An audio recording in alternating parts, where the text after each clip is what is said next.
Hi friends, ഏതോ ജന്മകൽപ്പനയുടെ പുതുപുത്തൻ എപ്പിസോഡിലേക്ക് എല്ലാവർക്കും സ്വാഗതം. അങ്ങനെ നമ്മുടെ ശ്രുതി അശ്വിനെ കാണുകയും സാറിനെ ഞാൻ എവിടേക്ക് തിരഞ്ഞു, എനിക്ക് സാറിനോട് എന്ന് പറയുമ്പോഴേക്കും അശ്വിൻ അങ്ങ് പോവാട്ടോ, അതൊന്നും കേൾക്കാതെ. എന്നിട്ട് അഞ്ജലിയോട് ചെന്ന് പറയുന്നുണ്ട്, ചേച്ചി എനിക്കൊരു പ്രധാനപ്പെട്ട കാര്യം പറയാനുണ്ട്. അശ്വിനൊന്നും ശ്രുതിയോട് മിണ്ടാത്തതുകൊണ്ട് ശ്രുതി ആകെ ടെൻഷനിൽ ഇങ്ങനെ നടന്നു പോകുമ്പോൾ അമ്മായിയെ തട്ടാണ് കേട്ടോ. എന്റെ ശ്രുതി, നീ ഇവിടെ നിൽക്കുകയാണോ? എന്റെ കൃഷ്ണ, ഈ കുട്ടിക്ക് പറഞ്ഞാൽ മനസ്സിലാവില്ലല്ലോ. നിന്നെ എത്ര നേരമായി പ്രീതി തെരഞ്ഞു നടക്കുന്നു, നീ ഒന്ന് അങ്ങോട്ടേക്ക് ചെല്ല് എന്റെ ശ്രുതി എന്ന് പറഞ്ഞ് അമ്മായി കൂട്ടിയിട്ട് പോവാണ്. തുടർന്ന് നമ്മുടെ അഞ്ജലിയും അശ്വിനും കൂടെ റൂമിലെത്തുകയും അഞ്ജലി ചോദിക്കുന്നുണ്ട്, എന്താ കുഞ്ഞാ, എന്തു പറ്റി? നിന്റെ മുഖം ആകെ ഡള്ളായിരിക്കുന്നല്ലോ, നീ ഒന്ന് കാര്യം പറയുന്നുണ്ടോ കുഞ്ഞാ? ചേച്ചി ഇതുവരെ പറ്റിക്കപ്പെടുമായിരുന്നു.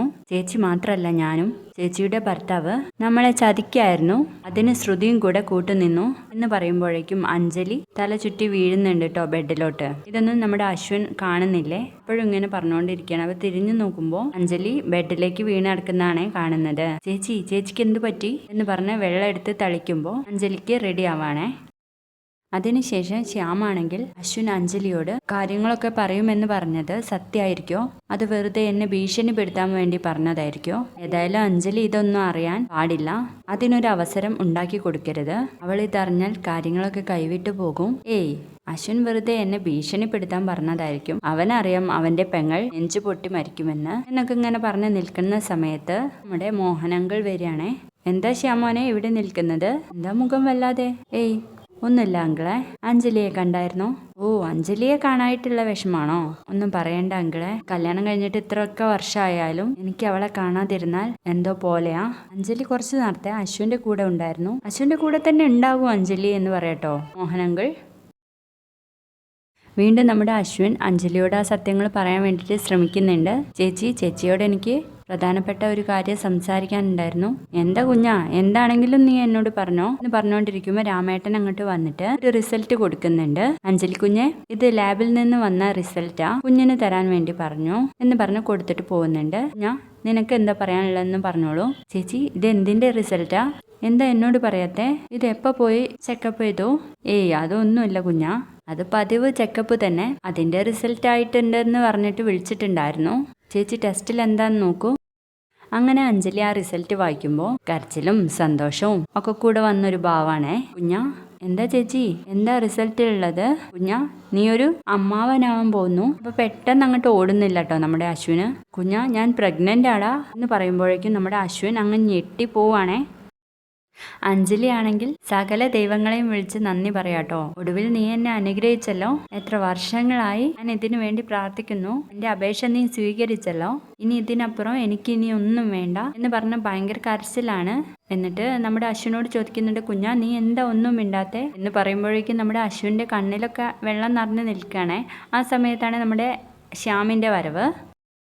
അപ്പൊ ശ്യാമിനെ കണ്ട അഞ്ജലി, നിങ്ങളുടെ താലി എന്റെ കഴുത്തിൽ വീണ അപ്പം മുതൽ പ്രാർത്ഥിക്കാൻ തുടങ്ങിയതാ, ആ സത്യം മനസ്സിലാക്കാൻ ഈ ഒരു ദിവസം വേണ്ടി വന്നു.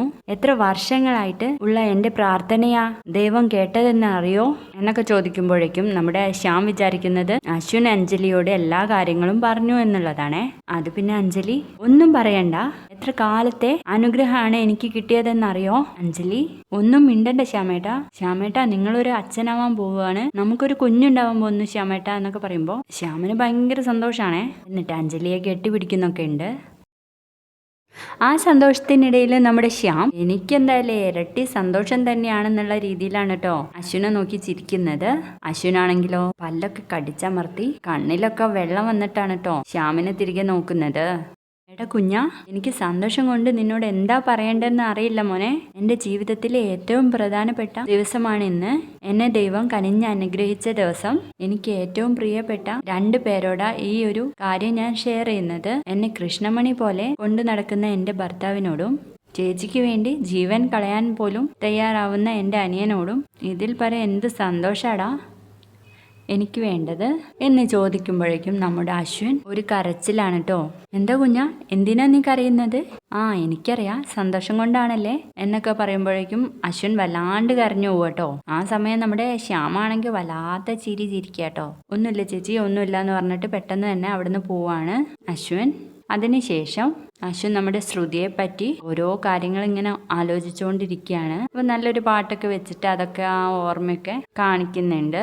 അതുപോലെ തന്നെ നമ്മുടെ അഞ്ജലിയും അശ്വിനുമായിട്ടുള്ള ഭാഗങ്ങളും കാണിക്കുന്നുണ്ട്. വീഡിയോ ഇഷ്ടമായാൽ മറക്കാതെ ലൈക്ക് ചെയ്യണം, സബ്സ്ക്രൈബ് ചെയ്യണേ. താങ്ക്